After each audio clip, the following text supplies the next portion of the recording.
the hidden truth behind our broken engagement. I remember the day he proposed as if it were painted in sunlight. The ring sparkled, my parents beamed, and my friends cried with joy. He whispered, "We're unstoppable together." I believed him. I wanted to believe him. Everything about him, the charm, the laughter, the small ways he remembered details about me, felt like destiny. For months, I planned our wedding, picked dresses, venues, even the menu, imagining the life we would build. Yet beneath the laughter, I felt a quiet tension. Little things, a sarcastic comment, a dismissive shrug, the way he subtly corrected me when I spoke made me pause. I brushed it off, calling myself paranoid. Engagements are supposed to be perfect, right? Mine wasn't. But I couldn't have known that every smile he gave me, every tender word was a mask. And behind that mask, a careful, calculated manipulation had already begun. The first crack appeared during a family dinner. He praised my achievements in public, then quietly whispered to his mother, "She doesn't understand these things yet." His words stung like an invisible lash. I tried to dismiss it, but the unease lingered. At home, he corrected how I folded napkins, how I arranged flowers, even how I laughed. "You're a bit dramatic," he'd say with a smile that didn't reach his eyes. I started doubting myself. Was I really overreacting? Or was he trying to make me feel small? It wasn't just him. His mother had an icy way of looking at me, a mix of pity and superiority, her lips pressing into a tight line whenever I spoke. Every compliment he gave in front of her felt like a trap. I was caught in a maze I didn't realize was built for me, one that forced me to question everything I knew about love, family, and myself. As weeks passed, I noticed subtle changes. Friends started calling less often. Family stopped inviting me to conversations I had once led. His mother controlled narratives, painting me as overly sensitive, fragile, and unpredictable. "Selene is just stressed. You know how emotional she gets," he would say to others, a smile masking the calculated cruelty. At first, I felt embarrassed, apologizing for my mood, trying to prove I was reasonable. But the isolation grew. Invitations vanished. My opinions were dismissed, my work minimized. Everything I had achieved or loved was subtly overshadowed by him and his mother. At night, I'd cry silently, wondering if I was truly losing my mind. Every compliment came with a sting, every smile a hidden dagger. I was trapped, yet the engagement felt sacred. Breaking it would seem unthinkable. I clung to love, blind to manipulation. I was learning the hardest lesson. Sometimes those closest to you are the ones laying the traps. And in my case, it was the man I had trusted to love me forever. Wedding planning became a battlefield disguised as excitement. He suggest venues I didn't like, then sigh and say, "You'll see why this is better for us." Every decision became a subtle power struggle. His mother interjected constantly, reshaping my plans into her vision. When I suggested a floral arrangement or a dress style, she dismissed me gently, saying, "Oh dear, this is too complicated for you. Don't worry, I'll fix it."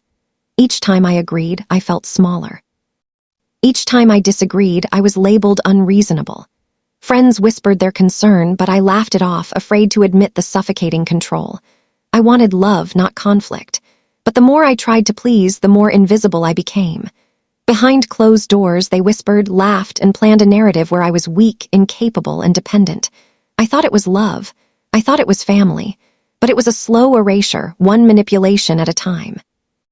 The first undeniable betrayal arrived in a letter. He had secretly opened a line of credit in my name without telling me, a small amount at first. When I confronted him, he smiled and said, "I'm just protecting you. You wouldn't understand the details." I did understand. I understood the betrayal in his eyes, in the way he justified deception as love. His mother nodded in silent approval, her gaze icy. I realized then that control was the currency in this household. My trust had been stolen, my name used to protect him and his image. Every word he'd whispered, every act of kindness had been carefully measured, and I had fallen for it like a moth to a flame. That night, I couldn't sleep. I stared at the ceiling, thinking, this engagement, this life I was promised, wasn't mine. It was theirs, and I was merely a character in their carefully crafted story. It happened at my own engagement party. I had spent weeks planning every detail, dreaming of the night when friends and family would celebrate our love. But as soon as the room filled with guests, he began subtle digs, questioning my choices under the guise of concern. "Are you sure this theme fits our budget?" he whispered in front of the whole family. His mother laughed softly, shaking her head as if I were clueless. Guests exchanged uneasy glances. I smiled through it, trying to maintain dignity, but inside, I felt my confidence crumble. Every compliment I received was twisted by his comments. Every laugh at my jokes met with an exaggerated sigh or correction. I felt my own reality unraveling.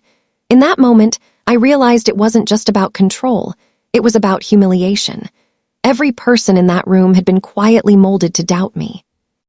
And I had no idea how deep the deception went, or how many lies had been planted to make me seem inadequate. The weeks that followed were worse. Invitations I sent were misplaced. Messages I received were intercepted. Projects I was leading at work were suddenly questioned by colleagues who had once admired me. He acted helpful, always showing up with a calm explanation, as if shielding me from my own mistakes. But I began to notice the patterns. My credit cards were mysteriously maxed, my emails forwarded without my knowledge, and small errors I never made, were pinned on me. I was walking through a minefield, blindfolded. Friends who had once trusted me hesitated to ask questions.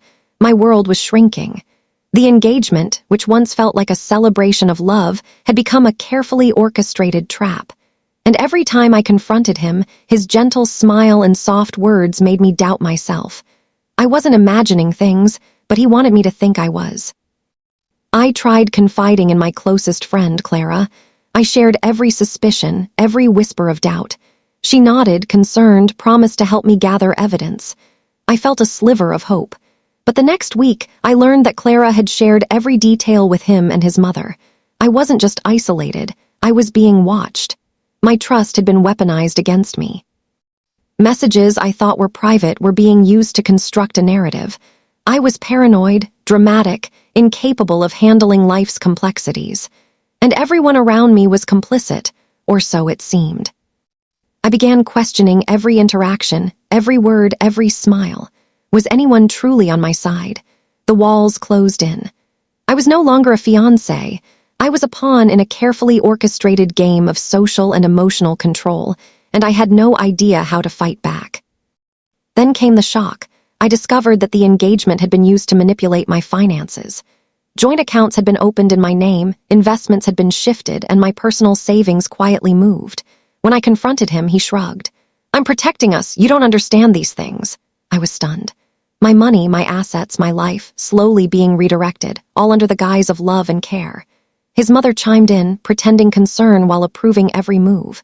It was no accident. Every financial step, every legal maneuver had been calculated to leave me dependent, vulnerable, and unseen. That night, I cried not just for myself, but for the life I thought I had earned. The trust I had given freely now used to trap me. And as I stared at the ceiling, I made a decision. I would no longer be invisible. If they wanted control, they would have to face me fully awake. The first spark of rebellion came quietly. I started documenting everything. Emails, text messages, bank statements, strange interactions, all meticulously organized. I recorded conversations when possible, stored backup files, and secretly noted every instance of manipulation. It wasn't a fiery act of revenge, just preparation. Each entry fueled my awareness. I realized that knowledge was power, and they had underestimated my capacity to observe and retain. At night, I imagined confronting him, exposing the lies to the people who had been deceived, reclaiming my narrative. The fear was still there, but now it was mixed with determination. They thought I was fragile, submissive, and compliant. But under the surface, a silent, calculating force was awakening. And the engagement, the life they thought they controlled, would soon collide with a woman who refused to be erased. I never expected help from anyone, but one evening, a voice quietly entered my chaos. My cousin, Alina, had always seemed distant, cautious, and uninterested in family drama. But she reached out, cryptic at first, hinting she had seen things and knew about some of the manipulations. She didn't lecture, didn't judge. She simply offered guidance. Together, we began piecing together the timeline of lies and deceit. Alina had access to family archives I had never touched, old letters, legal documents, photographs.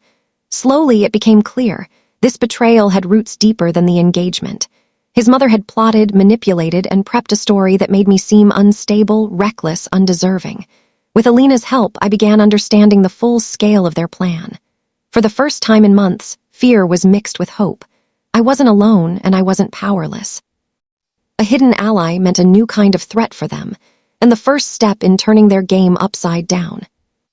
Elena's collection revealed proof I had never imagined existed.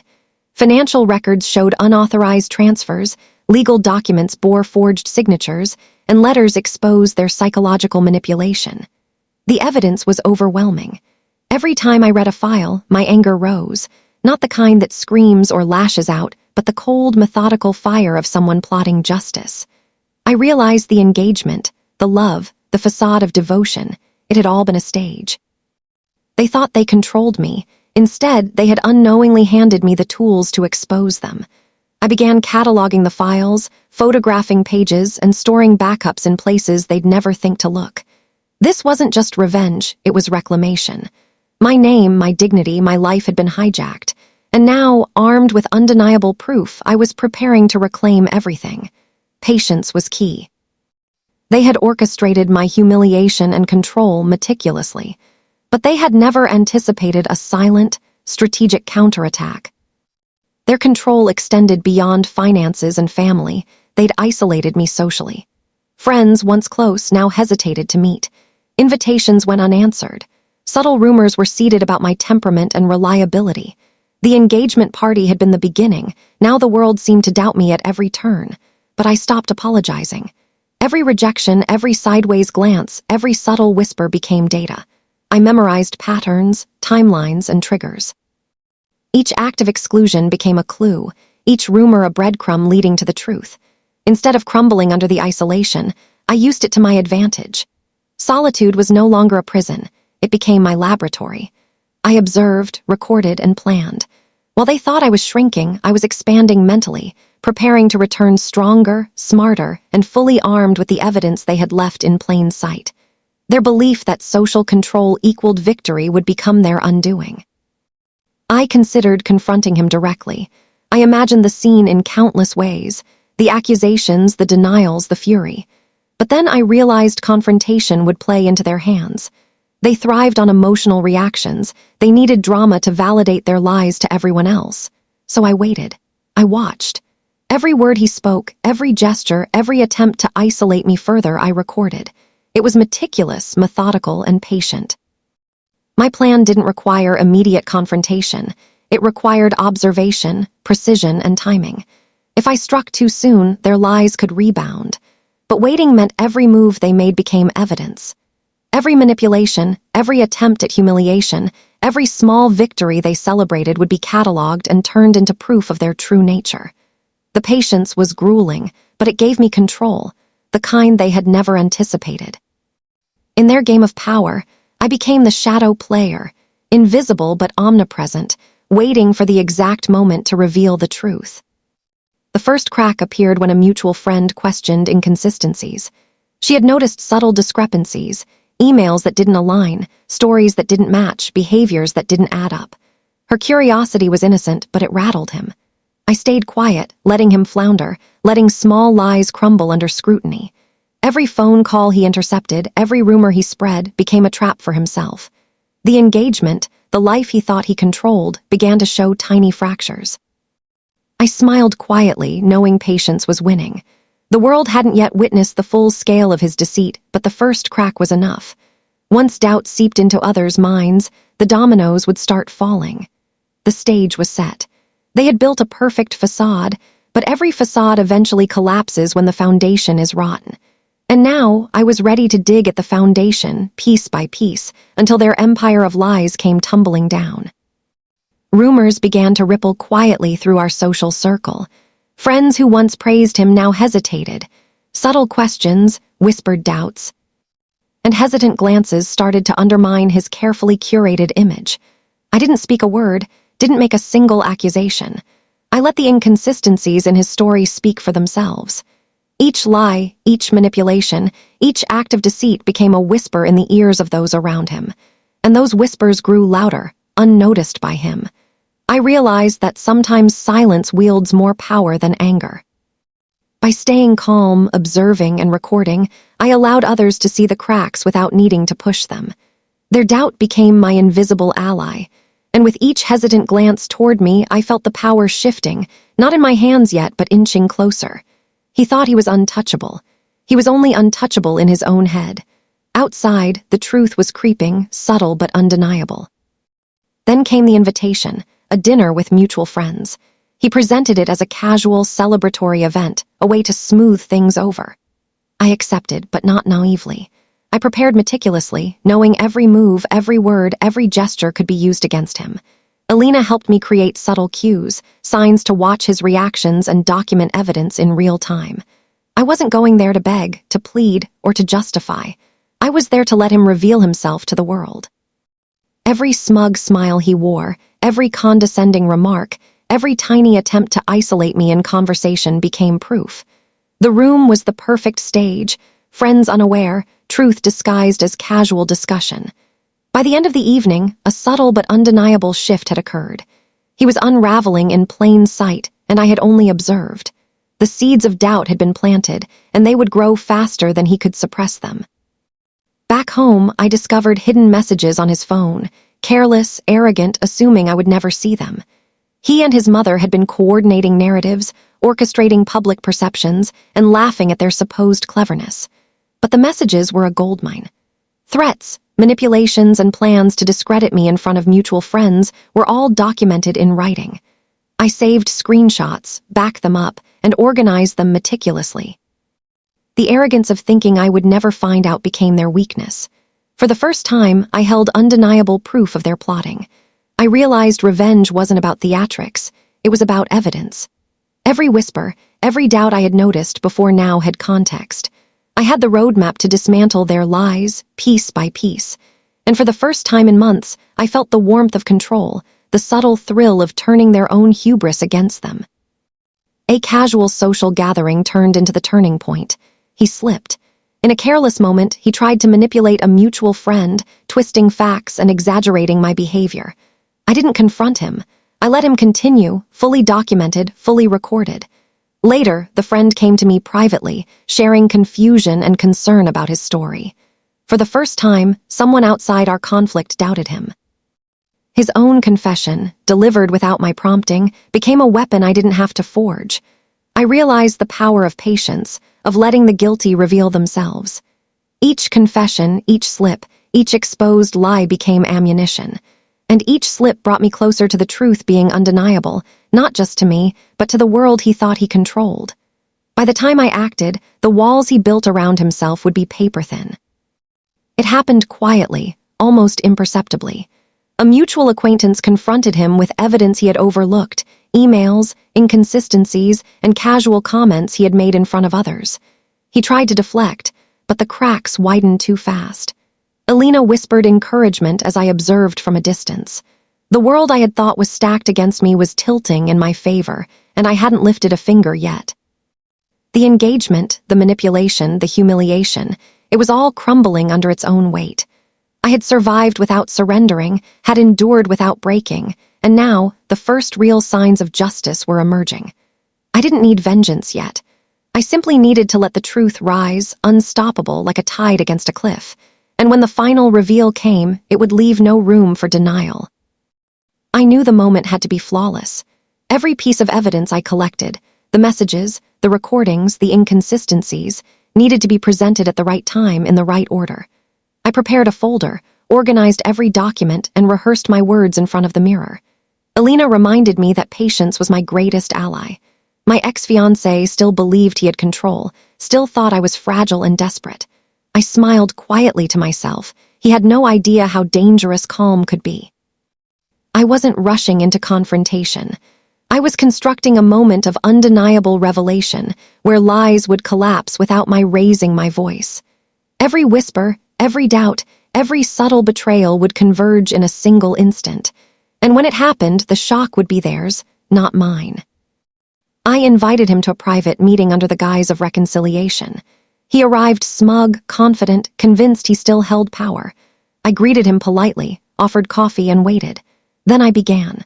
Slowly, deliberately, I laid out the evidence, screenshots, messages, recorded conversations, and eyewitness accounts. His face drained of color with every page I revealed.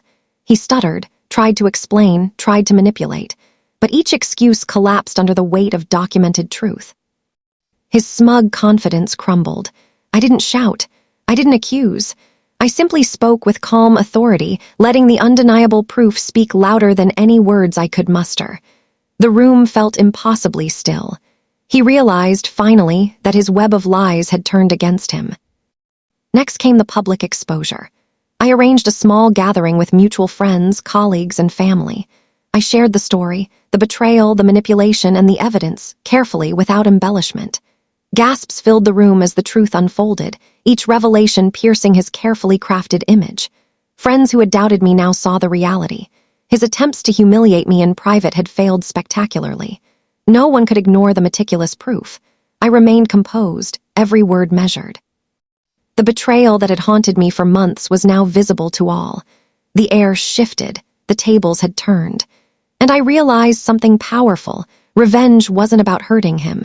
It was about reclaiming my dignity, my life, and my voice, and making the world see the truth.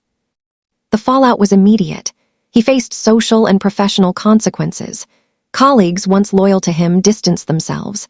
Family members, finally seeing the truth, confronted his manipulation. My ex-fiancé tried to apologize, but the damage was done. My public vindication wasn't loud or cruel, it was undeniable and measured. Friends and family reached out, offering support, respect, and acknowledgement. And I felt something I hadn't in months: relief. The weight of manipulation, betrayal, and humiliation lifted. I had survived, I had endured, and now I had triumphed, not by anger, not by destruction, but by truth. Life after the broken engagement was quiet, steady, and empowering.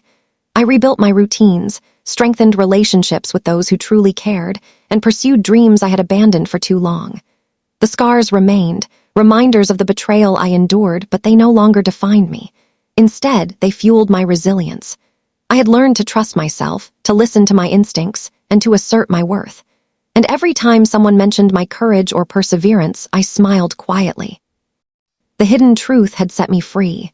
The broken engagement, once a source of shame and despair, became a story of empowerment, self-respect, and ultimate triumph. I didn't just survive betrayal, I transformed it into my own victory, and nothing could ever take that from me.